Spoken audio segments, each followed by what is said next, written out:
Colonel Walton was wounded in the thigh, and in consequence he fell from his horse, and he was made a prisoner of war by the British troops.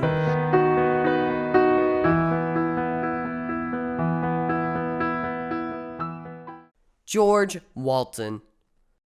George Walton. George Walton. Wood chips. Walton. What else would Walton do? That begins with W. Goodness me! What could it be? I don't know. Let's watch and see. George Walton was born in Frederick, Virginia, about the year of 1740. As a boy, he was apprenticed to a carpenter who was a wretched, selfish man and kept young George so close and worked him so hard during the day, would not even give him a candle by which to read by at night.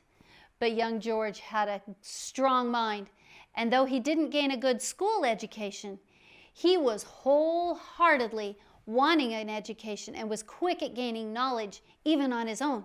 So during his leisure minutes during the day, he would collect up wood chips, which he burned at night instead of a candle. At the end of his apprenticeship, he moved to Georgia and began studying law, which he finished in 1774, at which point, he began practicing law.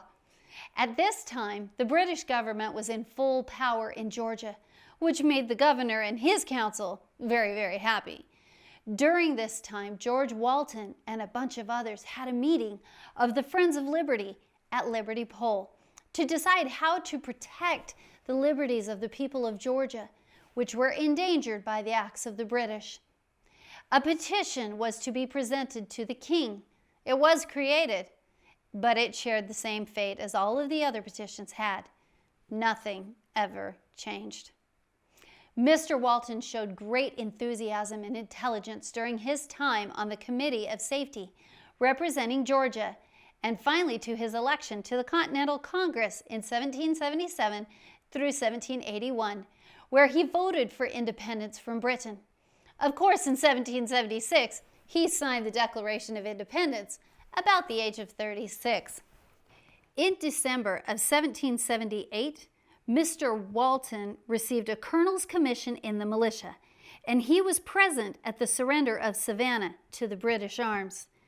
During the obstinate defense of that place, Colonel Walton was wounded in the thigh, and in consequence he fell from his horse, and he was made a prisoner of war by the British troops. A brigadier general was demanded in exchange for him. But in September of 1779, he was exchanged for a captain of the Navy. On the following month, Colonel Walton was elected governor of Georgia. He was so appreciated and loved by the people that he represented. He was elected as a representative to Congress for the next 2 years. Overall, he was elected 6 times to be a representative in Congress. Twice he was appointed governor of the state, once as a senator to the United States, and 4 times as a judge to the superior courts, which he held that position for 15 years until his death February 2nd, 1804, about the age of 64. He was a wonderful man. He rose from being a self-taught, wood-burning chips boy at night into a warm, wonderful, passionate debater, enthusiastic political military leader, gaining the confidence of the public. But he also was not without his faults and weaknesses. He tended to focus a little too much on those minor details. He had a strong mind, and he followed it. On occasion, he was a little too bent for his own intelligence, but he was hungry for knowledge, and he was wholeheartedly involved in many political things. In the later years of his life, he retired again to farming, but he suffered from gout, which is a very painful disease that causes arthritis, especially in the smaller bones of his feet. And that left him very weak, and eventually he did die from it. He was the founder of the Richmond Academy and Franklin College, which later became the University of Georgia. In Florida, Walton County is named for him. Now I have a question. How many wood chips do you think are in this jar? Comment below and let me know.